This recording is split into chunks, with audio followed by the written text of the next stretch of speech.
Hello friends, welcome to EPG Pathshala. I am Dr. Anurekha Charibag, Department of Sociology, Savitribai Phule, Pune University. Today we are going to discuss the module titled Place of Agrarian Labour Part 2. This module is part of the paper titled Agrarian Social Relations and Social Structure in India. This paper is coordinated by Dr. Manish Thakur of IIM Kolkata. In this module titled Place of Agrarian Labour Part 2, we are going to focus on agrarian and social structure in terms of present day times. Further, we are also going to look at caste and land based hierarchy that is present within the agrarian labor structure. Further, we are also going to look into the implications of growing mechanization of agriculture that has an impact on agrarian labor in India. Place of agrarian labor 2. In this module, we will take you through the intricate social world that the agrarian labor inhabits. In general, there is a symmetry between the social hierarchy and the agrarian hierarchy. This means that those who are at the bottom of the land-based stratification are also the ones who come from low caste groups. Conversely, landowners are usually from the high caste groups, and you will not find it surprising at all that the members of the scheduled caste and scheduled tribe are disproportionately represented among the ranks of agrarian labor. This module builds up on the earlier module 4.3a and gives you an overall exposure to the messy nexus between caste and labor in the Indian countryside. We will also talk about the consequences of labor displacing technology such as tractors, harvesters, threshers, etc. We will try to assess the benefits accruing from the adoption of modern technology in agriculture from the vantage point of the agrarian labor. We will speculate on the future of the agrarian labor in the new agricultural economy. Caste and labor relations. Social stratification is omnipresent in all societies. In India, the most perceptible form of social stratification has been on caste. Caste fixes and sanctions the obligations and privileges of its members by birth. Caste system in rural economies is more pronounced than their urban counterpart. Conventionally, some of the members of the category of agrarian labor would be bonded agrarian laborers. They would be tied to a certain landowning households across generations. Now, the practice of bonded labor is legally banned, even as informal forms of bondage may persist in different parts of the country. In general, socioeconomy would operate in such a way that those in the lower echelons of society would never get an opportunity to rise in hierarchy. The socioeconomic structure would support this by the force of convention and one's acquisition to one's place in the hierarchy. An important dimension of the social system was the linkage of labor division with particular social categories. Hereditary occupation plays a pivotal role as these identities were inherited from one generation to another. The choice of occupation was not unrestricted. For instance, most of the lower caste groups belonging to the so-called Shudras category and the untouchables were traditionally involved in doing menial jobs.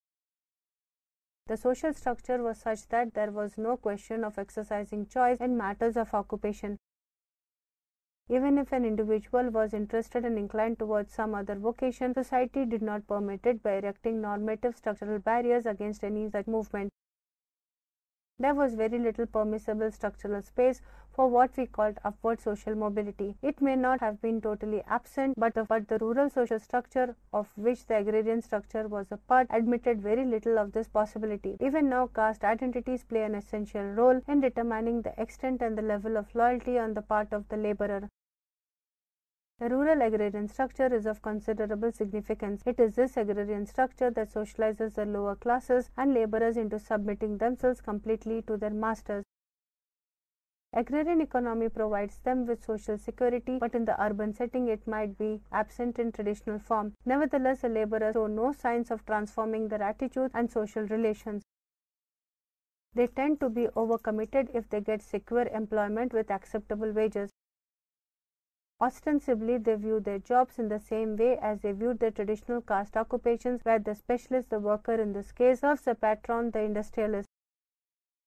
Bhomik affirms Lambert and conjectures that traditional agrarian culture was consistent with industrialization.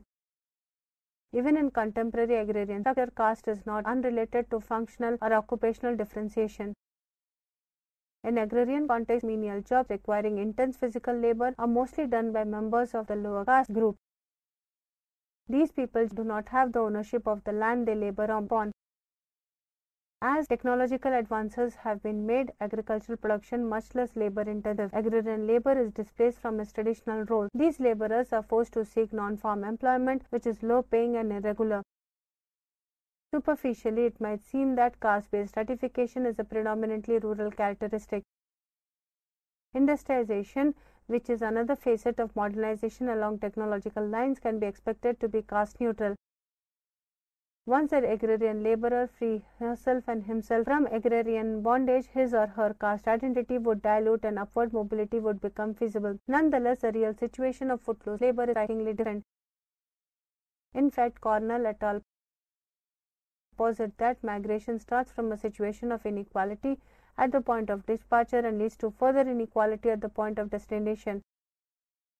Migration from conventional and overprotective rural society to a city requires physical and social capital assets besides education and training. It is unfortunate that a majority of the subaltern classes from villages are unwhipped in these regards, which makes it difficult for them to get regularized shelter and work in the urban neighborhood. To put it differently, industrialization and the subsequent urbanization do not have direct impact on caste-based agrarian rural structure. Technically, industrial employment of labor does not discriminate on the basis of caste, but effectively it does. Industrialization breaks away from the traditional hierarchy of rural agrarian structure and allows occupational mobility to a certain extent. Identities such as caste, ethnicity, or gender are to be seen as constitutive of the very structure of the working class and not merely external cultural identities or ideologies. Migration of labor from agriculture to industry has been a common feature since the inception of industrialization. However, it should be noted that a majority of those who migrate as labor do not have land ownership. The income increases but not substantially. Earlier, mostly the male folk would migrate in groups and live in clusters around industry. But now even female members of the family migrate along with male laborers. This new setup has a new set of problems. On the one hand, migration from agrarian labor to industrial labor allows them occupational mobility, but on the other hand, the nature of this migration is such that caste identities become most pronounced. Mostly individuals of the same caste migrates in group. In urban areas, they get asylum in their own caste-dominated areas. Consequently, caste identity emerges with class identity. Individual sector is devoid of perpetual bondage, but it also tends to consider various types of poorly paid, unorganized and unskilled labor as substitute. Laborers are treated as commodities and hired as per need. On fulfillment of requirement, there is lack of any form of commitment from the employer to provide the laborer with subsistence, wages or even work. Indebtedness towards urban money lenders is like gold-edged sword for footloose laborers.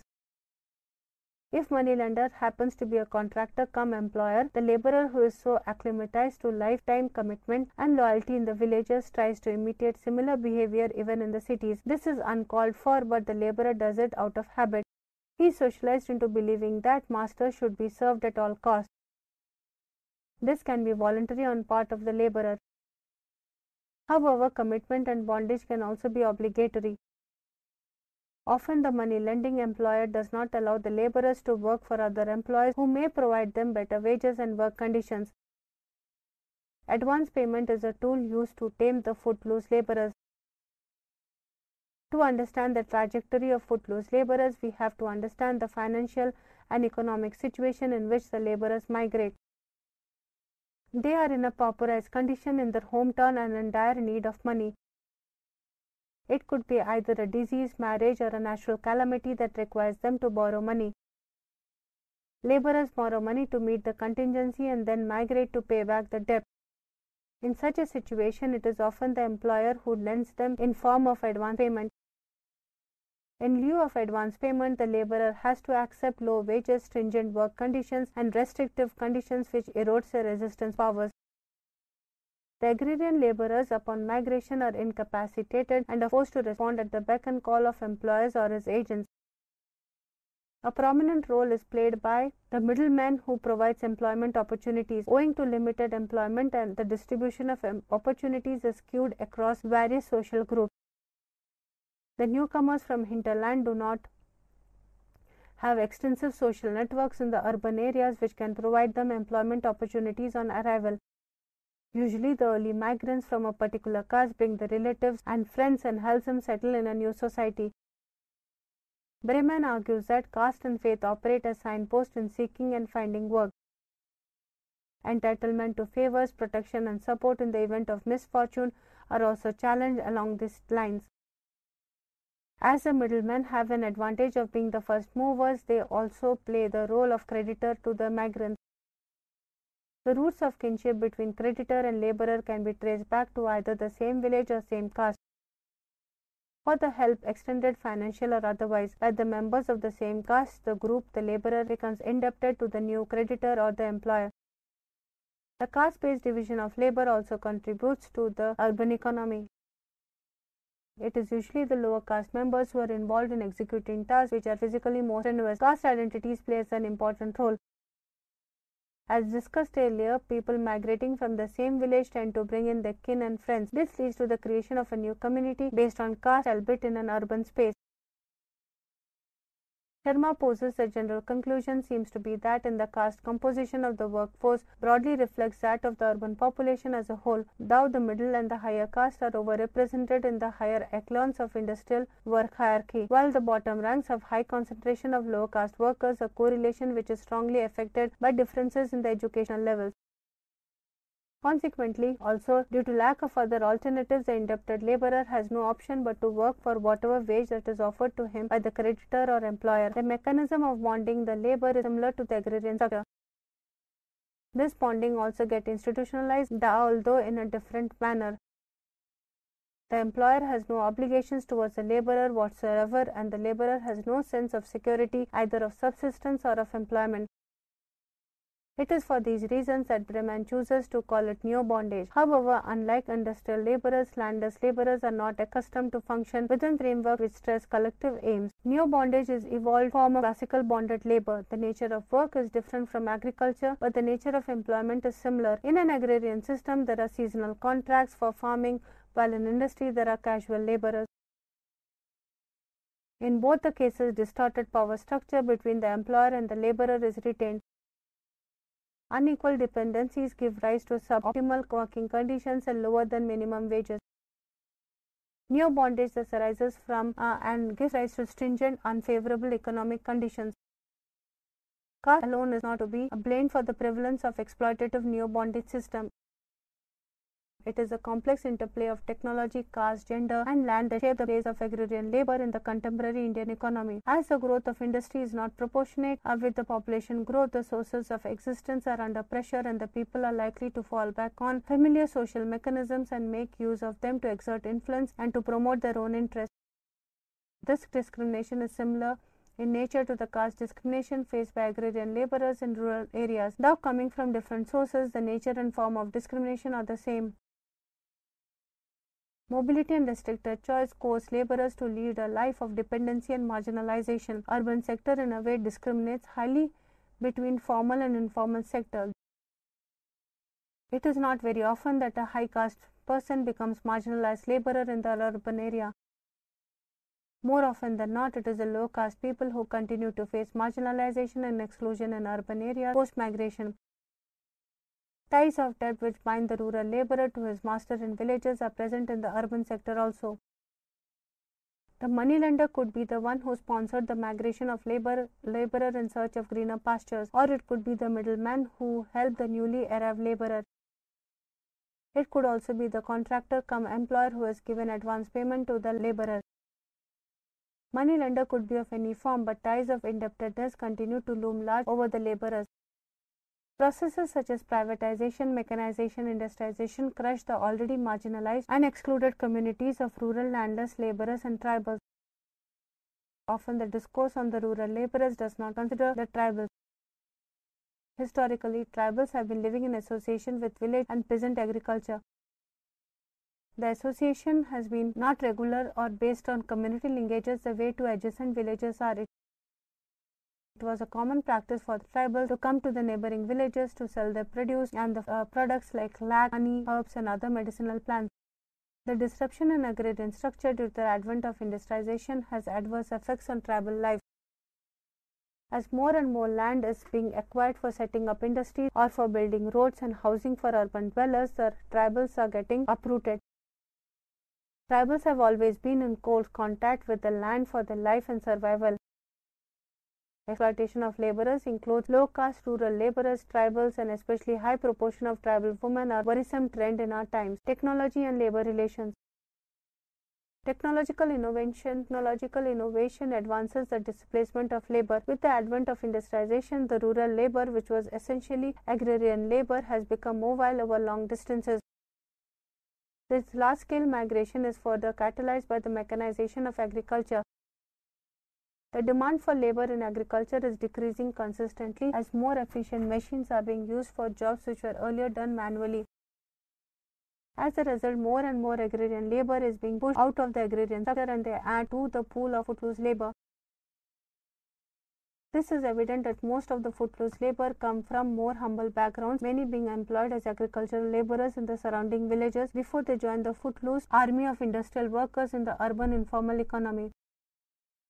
The footloose labor is characterized by the casualization of labor. They migrate to and fro from rural to urban sector and from farm to non-farm jobs. Informality becomes their asset as they can be hired and fired as per as convenience of the employer. This is not restricted to rural areas.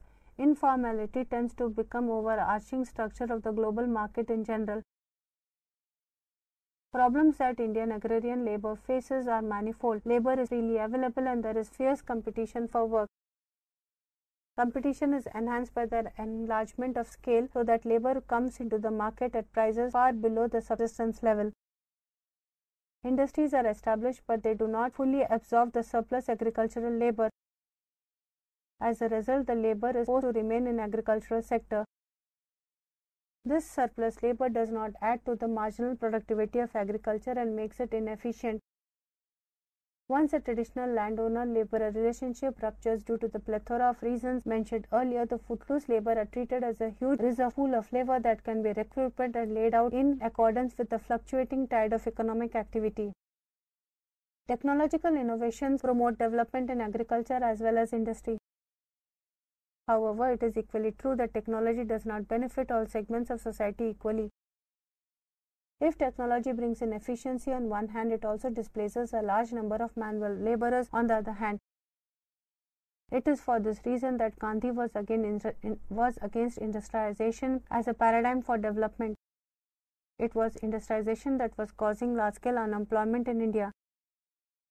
It displaced laborers from the traditional roles, and these unskilled and semi-skilled laborers could not be absorbed in the industrial sector for several reasons discussed elsewhere in this paper. Even those laborers who are employed in the industry have limited contact with technology and machines.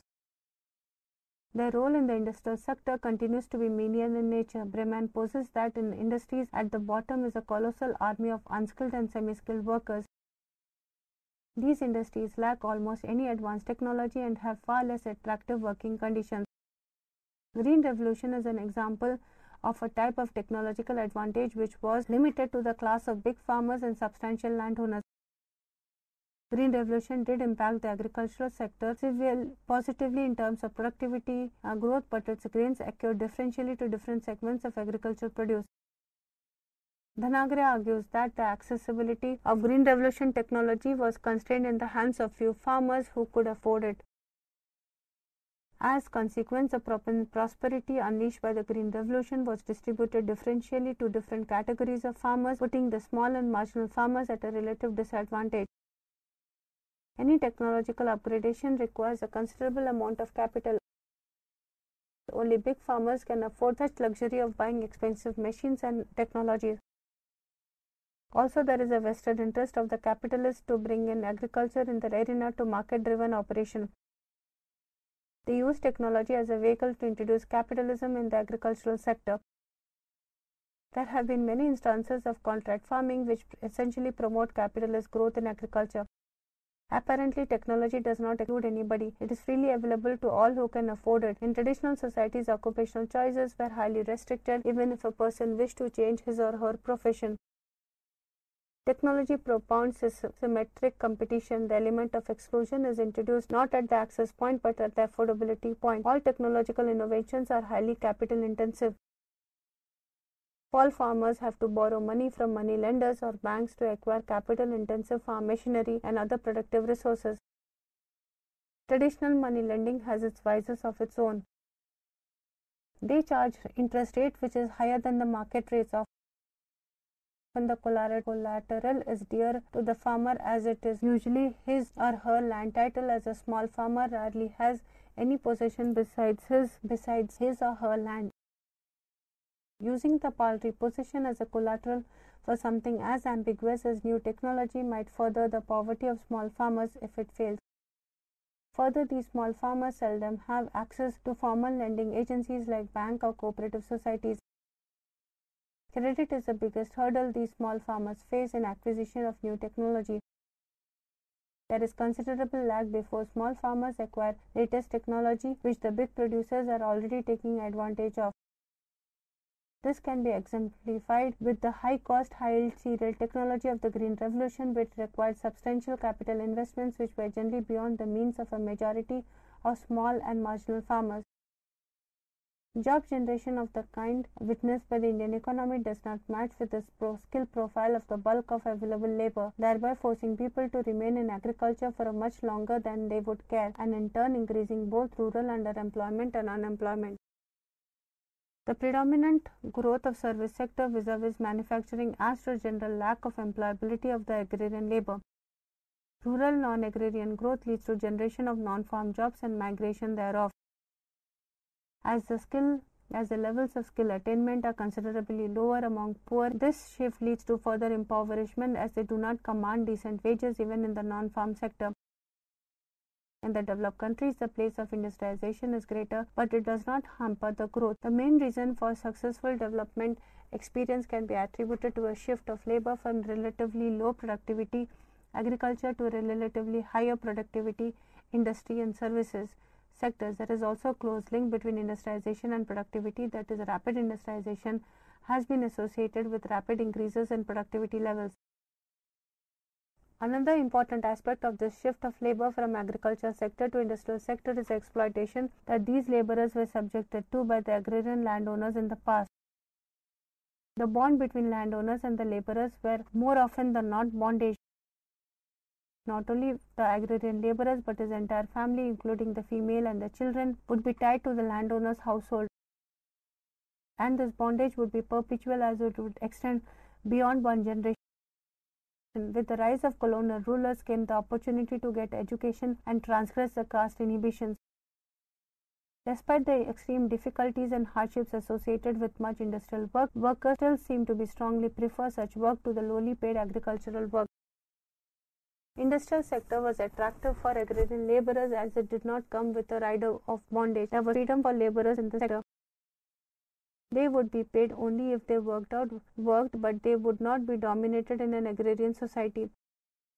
The agrarian regime of bonded labor was overthrown by a technological modernization to an extent. In this sense, industrialization provided an escape route to the agrarian underclass. Drawing from his earlier work in 1996, Breman argues that the growing industrial sector widened and deepened the labor market, making it easier for the agrarian labor to leave the villages, and urban economy came within reach for many more people than before.